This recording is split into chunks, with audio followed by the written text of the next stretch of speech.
उत्तिष्ठ नरशार्दूल कर्तव्यं दैवमाह्निकम्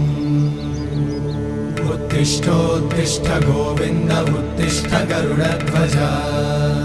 उत्तिष्ठ कमलाकान्त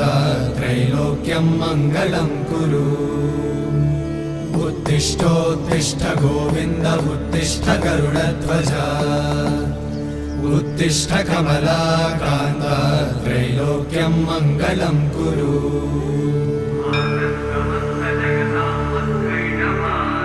मातः समस्त जगतां मधुकैटभारे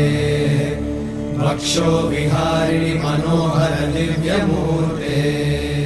श्रीस्वामि निश्रित जनप्रिय दानशीले श्रीवेङ्कटेश